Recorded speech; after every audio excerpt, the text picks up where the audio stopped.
Hello, friends, and welcome back to Stories About Entitled People. Let's start with one in which our OP took advantage of the opportunity of a lifetime by confronting a very bad tipper and potentially ruined a business relationship with a client. That's what you get when you treat your server rudely. But before we begin, don't forget to subscribe to our channel if you're new here and turn on notifications so you don't miss a new video every single day. Here we go. If you abuse my server on Valentine's Day, I'm a full-time server and a full-time college student. Have you ever worked in a restaurant? Valentine's Day is the busiest day of the year. For service workers, it's the Battle of Normandy, D-Day, the holiday of holidays. Everyone goes out, and because of this, we all have to work a little bit harder because this is when we make our money. The restaurant I work at is right next to a movie theater. 50 Shades of Grey came out yesterday. It's not a particularly fancy place, and it's largely dependent on the cinema crowd. I spent most of last night serving horny single women in their early to mid-30s going out with their girlfriends. One of these groups of women ran me absolutely ragged. I'm a hard worker, friendly and outgoing on the floor, and extremely accommodating to my guests. I answered questions about cocktails, let them taste different cocktails, coursed out this table's meal in a very odd way, and accommodated a number of unusual requests. This table stayed for 2 hours and weeded me for about half of that. Everything according to them was great when all was said and done. I dropped their check and they left cash. $115 on a $109 bill. They tipped me roughly 6%, on a holiday no less. This morning, I was nursing my V-Day singles red wine hangover with a breakfast sandwich at a local cafe. The population of this city's only 50,000. You don't know everyone's business, but I see the same crowd, the same places. And guess who sat next to me with a business client this morning? The nasty woman who ran me ragged last night and felt it right to practically stiff me on her large bill. I stared at her until she made eye contact with me. "Do I know you?" she says, grinning. "Yes, last night you came in to eat with your girlfriends at the restaurant I work at and left me a 5% tip. You remember doing that?" Her smile faded, as did her client's. He looked at me, then back at her, then back at me. I gave her a super salty, sarcastic smile and an eyebrow raise and went back to my schoolwork.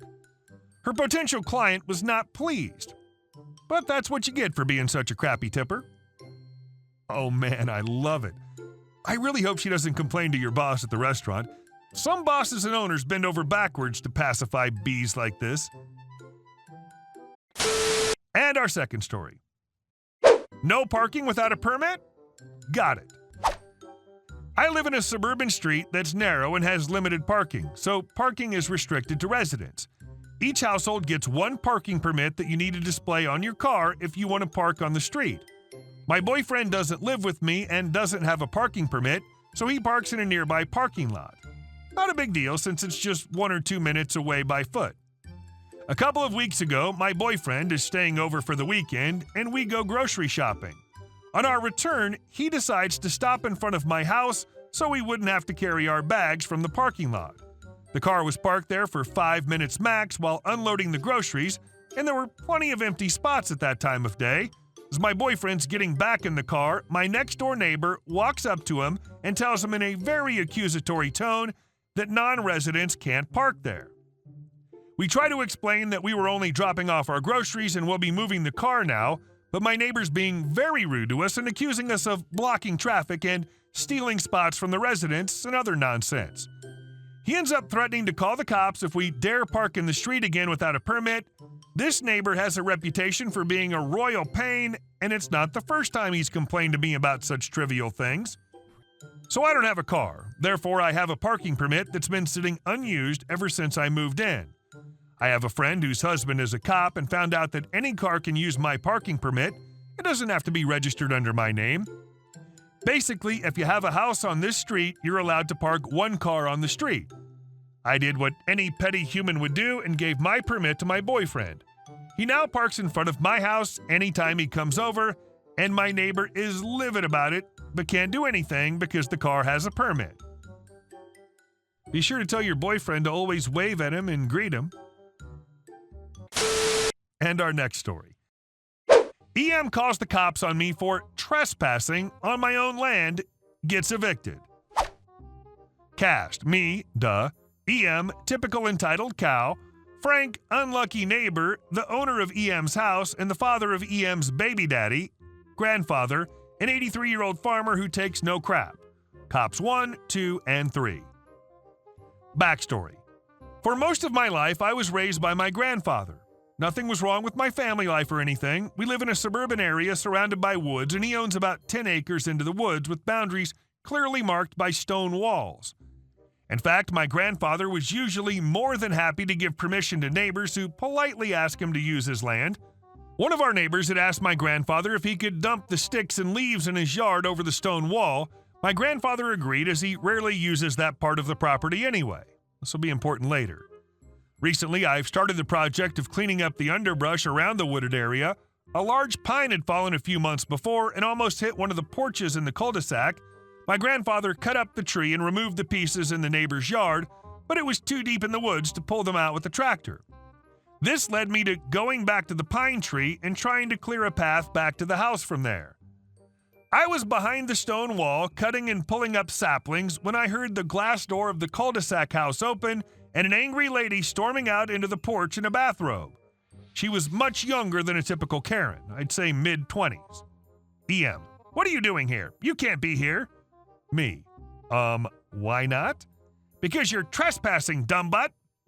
You think you can just hang out in the woods behind my house with my kids inside? Get the F out of here before I call the cops. At this point, I'm just looking at her, trying to figure out what to say. I mean, I get it. It can be a little weird seeing someone in the woods behind your house if you haven't seen them before. Ma'am, I'm sorry if I scared you, but my family owns this part of the woods. I'm just cleaning up back here. Remember, me and my grandfather were back here a few months back to take care of that tree that fell down? I just need to clear a path so we can get out of here. At this point, I thought it was purely a misunderstanding. Don't be ridiculous. Those were laborers my boyfriend's dad hired. You don't own the land. My boyfriend's dad owns all this. Gestures with her hand. Now I'll tell you one more time to get out before I call the cops. Guess you're gonna have to call the cops then, 'cause I ain't moving. I don't care what you, your boyfriend, or your boyfriend's dad says. I shrug as I lean back against the wall and pull out my phone to call my grandfather to tell him where I was. He tells me he'll be there in a few minutes and to hang tight. She then dramatically proceeds to call 911 and tells them there's a shady individual on her property refusing to leave and she's afraid for her life. I start getting nervous at this point, even though all I have on me is a hooked branch cutter, so I call up the police non-emergency number, briefly explain the situation as just a land dispute that got out of hand, and that I'm unarmed and waiting on my own property, and that I've never left my own property. He assured me that it would be settled when the officers arrive, which didn't help my nerves. Just then, I hear my grandfather pull up and see him walking through the yard towards us. EM, What? Stay back! You can't come in my yard! Grandfather, keep your mouth shut, you dumb broad, he growled as he walked over to me and climbed over the wall so he was on my side. Now, who the hell do you think you are? And why are you yelling at my granddaughter? My boyfriend's dad owns all this land, and you're going to get arrested for trespassing. My grandfather let out a dramatic, indignant laugh. Oh, did he tell you that?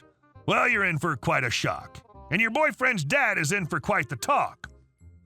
After them yelling back and forth for a few minutes, 2 cop cars pull up and 3 officers come walking into the yard.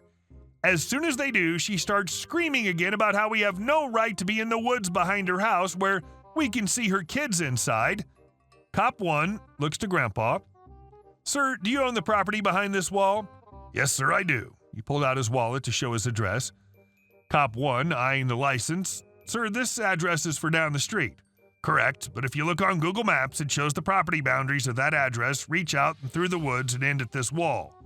I hand him my phone, which already has Google Maps open, showing our exact location within the boundary of the property. Cop 2. Yep, she's right. So what were y'all doing back here, if you don't mind me asking? We explained the situation of the tree and how we were working to remove the remnants. Meanwhile, the other officer was taking a statement from EM. Grandfather, I know the owner of this house. He's a good guy. I give him permission to dump his leaves and stuff behind the wall, but I never seen her before, so I don't know where she got those crazy ideas. but I'm definitely going to have a talk with Frank when he gets home. Cop 1. She already called him up and he's on his way now. You mind sticking around for a little until he gets here? Sure, we got nothing else to do. The cops walked us to my grandfather's truck where we waited for about 10 minutes for Frank to pull in. When he did, he immediately walked over to the truck. Frank, grandfather's first name, OP, what's going on? Someone was hiding out in the woods? You okay? Did you see him? To clarify, we've had an issue in the past with people running from cops and hiding in our woods.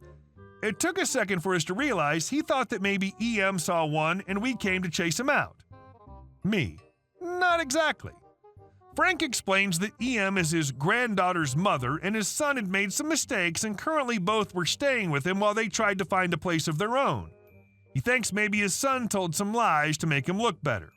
Grandfather, well, I hate to say it, but your son made some big mistakes. She's crazy. Frank, oh, you have no idea.